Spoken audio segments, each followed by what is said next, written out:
ជាលក្ខណៈសម្បត្តិរបស់អ្នកដើម្បីទទួលបានសម្បត្តិចូលនេះប៉ុណ្ណោះសម្បត្តិចូលមានន័យយ៉ាងណាថាវិការ200លានមិនមែនជាចំនួនតិចតួចទេ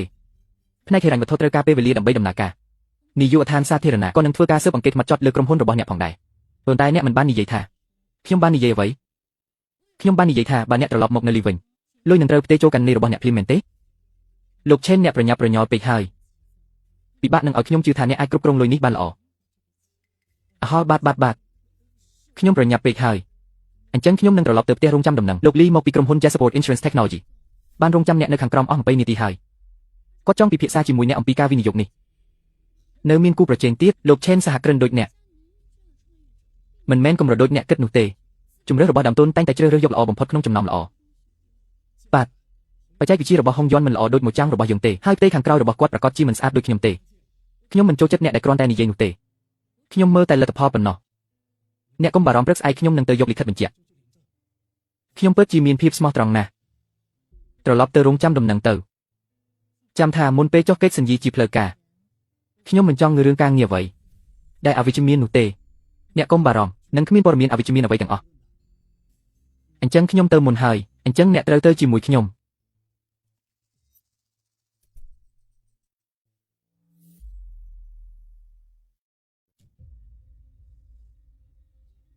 $200 លានវិនិយោគភ្លាម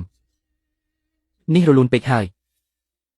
ម្យ៉ាងទៀតរូបរាងនារីម្នាក់នោះមិនក៏មើលទៅកាន់តែដូចប្រពន្ធចាស់របស់សេងស៊ីនទៅវិញមិនអាចទេសេងស៊ីនជាអ្នកស្រាយធ្លាប់ឃើញទស្សនវិជ្ជាបែបនេះឯណាមិនបាច់និយាយដល់រឿងយកលុយ$200 លានចេញមកទេរឿងនេះពិតជាចម្លែកបន្តិចបងម៉ូយ៉ាងម៉េចហើយបានហើយឬនៅកុងត្រាបានឃើញហើយតែអ្វីតែវាលឿនពេកម្យ៉ាងទៀតគាត់បង្ខំខ្ញុំលែងលះភ្លាមអ្នកគិតថានេះជាអន្ទាក់ឬអត់បងម៉ូអ្នកប្រហែលជាគិតច្រើនពេកហើយអ្នកណាហ៊ានចំណាយ$200 លានដើម្បីដាក់អន្តរក្រុមហ៊ុនអ្នកដែលមិនទាន់ចុះបញ្ជីខ្ញុំគ្រាន់តែមានអារម្មណ៍ចម្លែកជាពិសេសនារីឈ្មោះជាស៊ីកាម្នាក់នោះតែងតែមានអារម្មណ៍ថាធ្លាប់ស្គាល់តែនឹកមិនឃើញសោះពួកអ្នកទៅឥឡូវនេះជីកកាយឯកសាររបស់ក្រុមហ៊ុនទេហៅដើមទុនឲ្យអស់មកបាទជាពិសេសថ្នាក់ដឹកនាំជាន់ខ្ពស់របស់ពួកគេជាពិសេសដៃគូស្រីត្រូវការព័ត៌មានទាំងអស់របស់ពួកគេបងម៉ូអ្នកលែងលះគ្នាព្រោះតែអ្នកវិនិយោគស្រីម្នាក់នោះមែនទេអញ្ចឹងខ្ញុំពេលណាទៅអាចនៅជាមួយអ្នកដោយត្រឹមត្រូវចិត្តហើយអូនសម្លាញ់ថាវិការបានចូលហើយយើងនឹងរៀបការហើយតែអូនគ្មានសុវត្ថិភាពទេអ្នកលែងលះគ្នាព្រោះតែគាត់ចុះបើពេលក្រោយអ្នកបោះបង់អូនព្រោះតែនារីផ្សេងធ្វើមិនទៅលើកលែងតែហេតុអ្វីលើកលែងតែអ្នកបង្ហាញថាអ្នកមានអូនក្នុងចិត្តឥឡូវនេះអ្នកបង់ប្រាក់ក៏ឲ្យអូនសិននោះអូននឹងជឿថាអ្នកស្មោះត្រង់បងម៉ូឆែកមើលឃើញ website ផ្លូវការរបស់ The How Capital ហើយពិតជាបានលើកឡើងពីដៃគូស្រីដ៏អាថ៌កំបាំងម្នាក់ឈ្មោះសម្ងាត់របស់គាត់គឺនេះគេល្បីថាគាត់ចូលចិត្តបំផុតគឺប្រភេទដែលគ្មានការជាប់ជំពាក់បរិសុទ្ធដែលហ៊ានលះបង់គ្រប់យ៉ាងដើម្បីអាជីព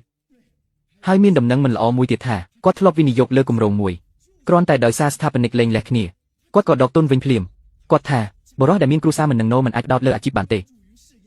នេះដូចទៅនឹងស្ថានភាពដែលអ្នកជួបថ្ងៃនេះអីចឹងត្រូវគ្នាណាស់អូ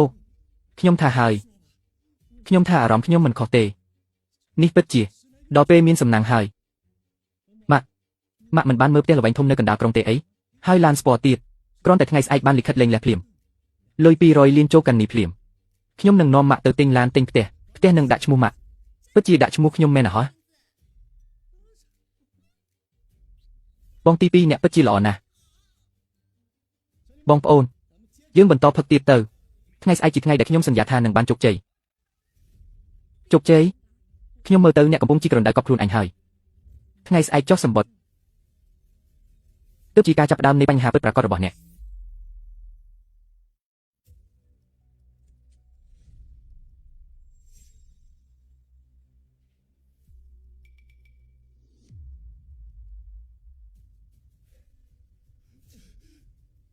ប្រពន្ធខ្ញុំសុំទោសអ្នកខ្ញុំជាមនុស្សអាក្រក់មុនពេលវីដេអូខលការពីម្សិលមិញអ្វីនៅល្អទាំងអស់អ្នកហៅខ្ញុំថាប្រពន្ធហើយថែមទាំងឲ្យខ្ញុំជម្រាបសួរមិត្តរួមថ្នាក់របស់អ្នកទៀតមិនបានតែមួយយប់សោះអ្នកប្រែទៅជាមនុស្សផ្សេងទៅវិញសម្ដែងទៀតទៅ